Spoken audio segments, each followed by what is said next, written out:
Good morning, students. Welcome back. I hope you all are fit and healthy. Now, today we'll be taking the next topic from my history section, that is Russian Revolution. In this chapter, we'll be discussing how socialism came in Europe and how the dramatic events that forced the ruling monarch happened. What was the situation of the society? How Tsar Nicholas II had to give his power, and what happened we'll discuss by the chapter.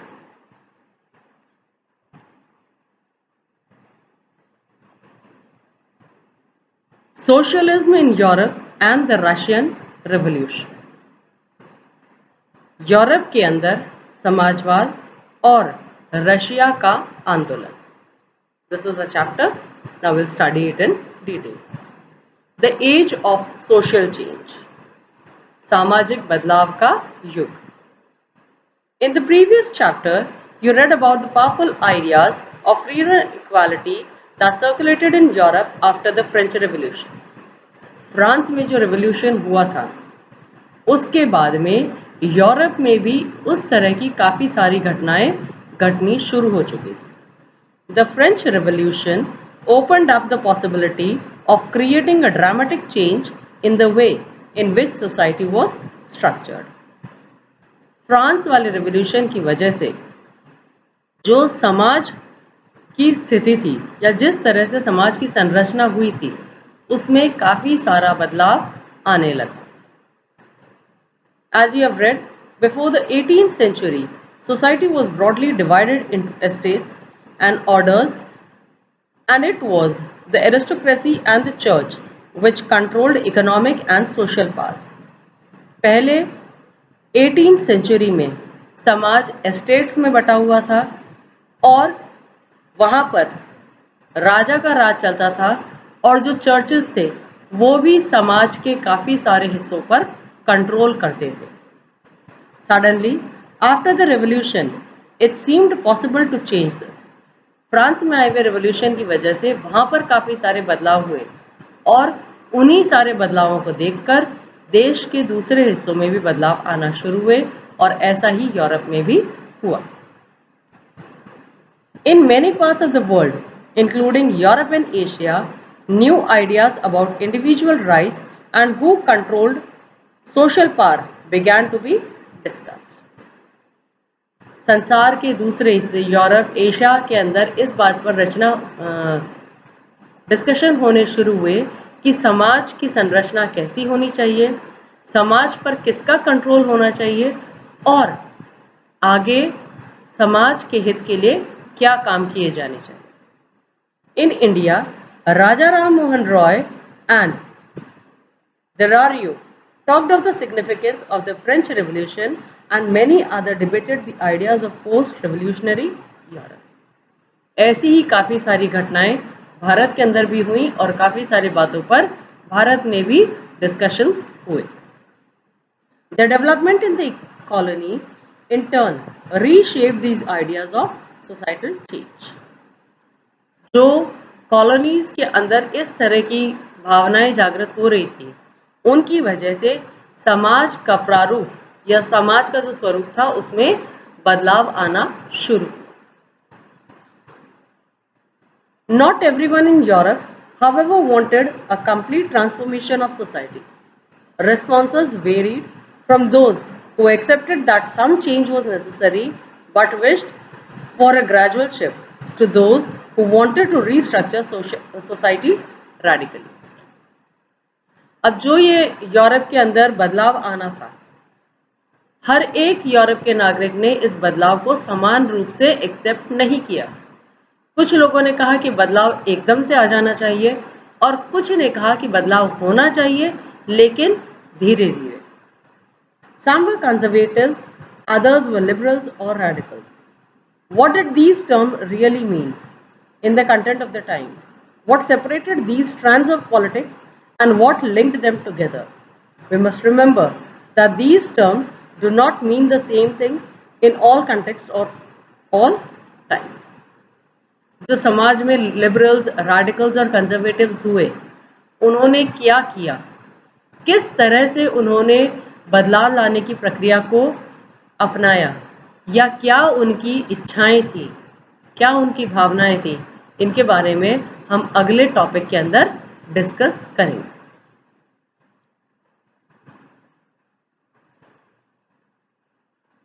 Now the next topic is liberals, radicals and conservatives. ये जो तीन मुख्य भूमिकाएं निभाने वाले हिस्से थे समाज के, वो कौन थे और उन्होंने क्या किया, हम अब ये देखें। One of the group which looked to change society were the liberals. समाज में बदलाव लाने का जो एक मुख्य मुद्दा था, उस पर लिबरल्स ने बहुत सारी बातें कही। Liberals wanted a nation which tolerated all religion. We should remember that at this time, European states usually discriminated in favor of one religion or another. Britain favored the Church of England, Austria and Spain favored the Catholic Church. Liberal वो group था जो ये चाहता था कि पूरे देश के अंदर या समाज में सिर्फ एक ही धर्म हो। उस समय कुछ लोग ब्रिटेन वाले इंग्लैंड और ऑस्ट्रिया के चर्च को फेवर कर रहे थे और स्पेन वाला ग्रुप कैथोलिक चर्च को फेवर कर रहा था। Liberals also opposed the uncontrolled power of dynastic rulers.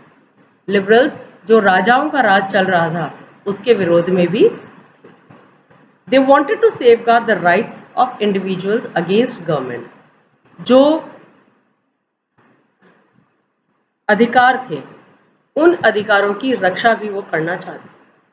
They argued for representative elected parliamentary government subject to laws interpreted by a well trained judiciary that was independent of rulers and officials. वो एक ऐसे समाज की रचना चाहते थे जहां पर नेता चुने जाएं, ना कि उन्हें राजा या जो राजा के मंत्री थे वो अपनी मर्जी से चुने।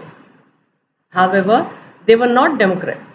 They did not believe in universal adult franchise, that is the right of every citizen to vote. They felt men of property mainly should have the vote. They also did not want the vote for women.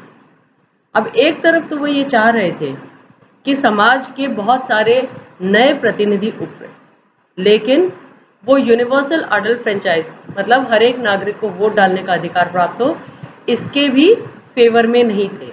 वो सिर्फ यही चाहते थे कि वो अमीर group जिसके पास में बहुत सारी प्रॉपर्टी है उन्हें अपने नेता चुनने का अधिकार हो, साथ ही साथ औरतों को वोट डालने के अधिकार के वो फेवर में नहीं।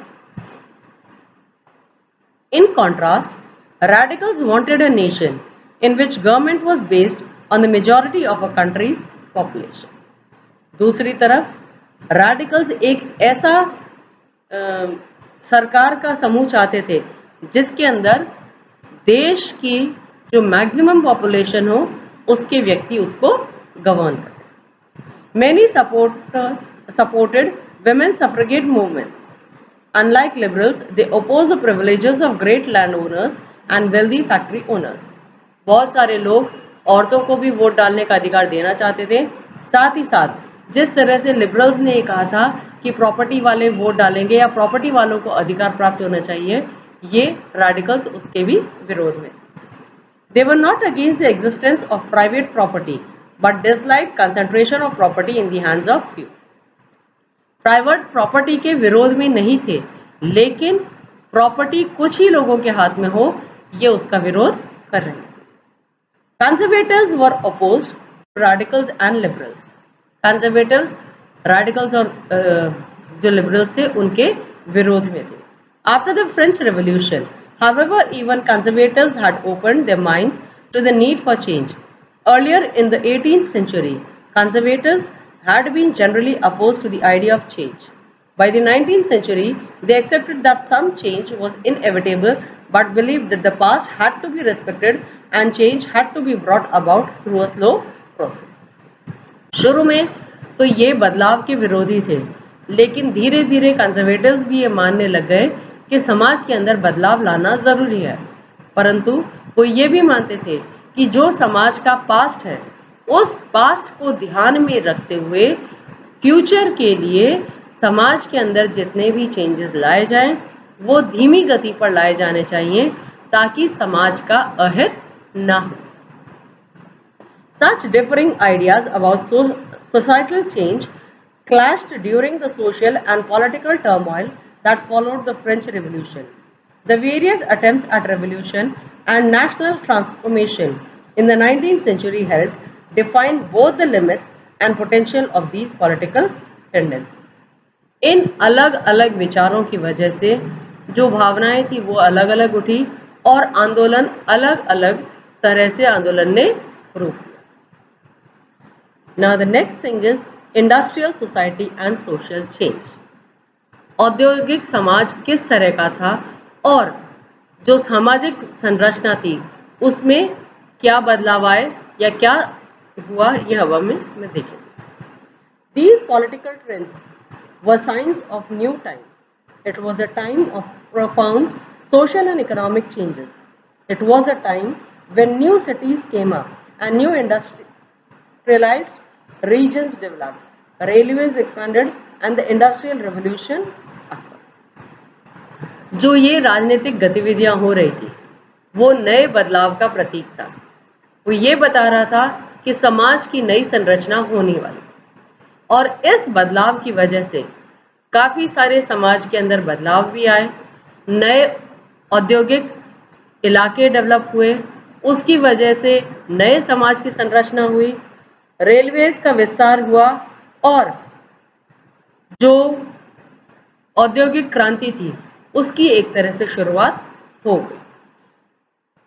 Industrialisation brought men, women and children to factories.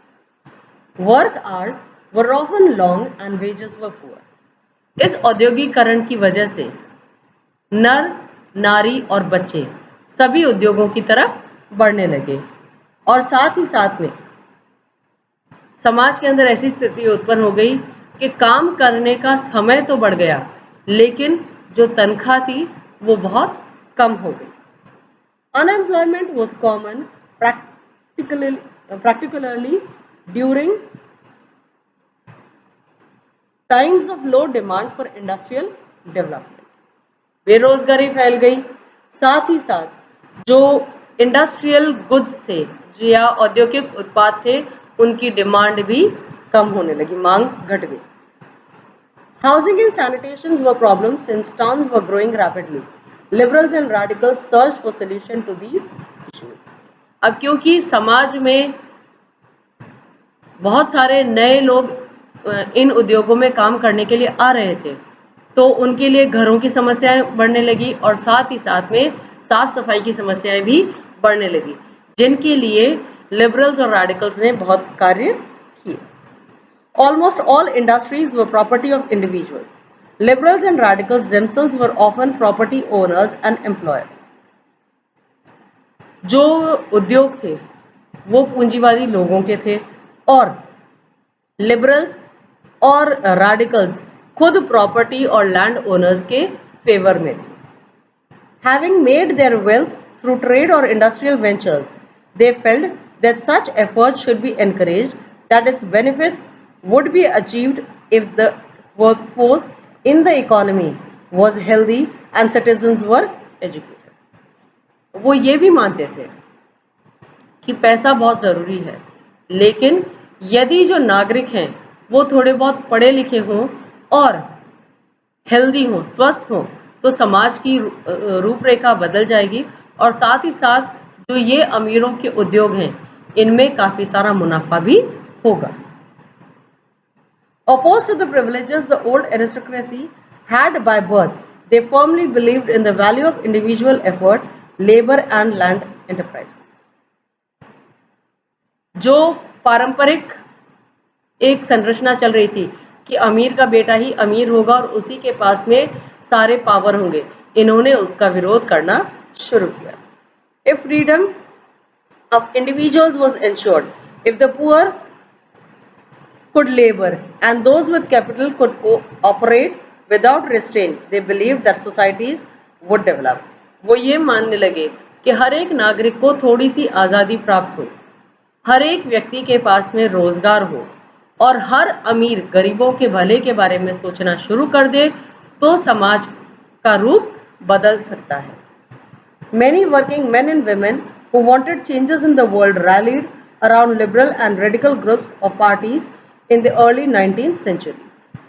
Radicals और liberals ने जो इस विचारधारा को रखा था, इसका साथ बहुत सारे लोगों ने भी देना शुरू कर दिया.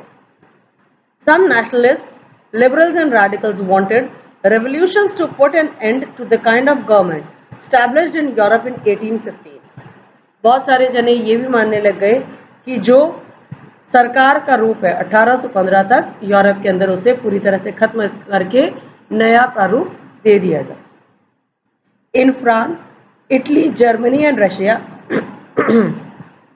they became revolutionaries and worked to overthrow existing monarchs. इन्होंने बहुत सारे आंदोलन किए और ये भी शुरुआत कर दी कि जो राजा का राज्य चलता आ रहा है उसे खत्म किया जाए. Nationalist talks or revolutions that would create nations where all citizens would have equal rights. अब ये बात उठने लगी कि जितने भी नागरिक हैं उन्हें बराबरी का दर्जा दिया जाए. After 1850, Giuseppe Mazzini, an Italian nationalist, conspired with others to achieve this in Italy. Nationals elsewhere, including India, read his readings and they were in favor of the right. 1815 में गिउसेप्पे मैज़िनी नाम का एक जो Italian nationalist था, उसने बहुत सारे बदलाव लाने के लिए बहुत सारी बातें की, जिन बातों को भारत के अंदर भी काफ़ी हद तक अपनाया. That's all for today. Remaining topic we'll discuss in the next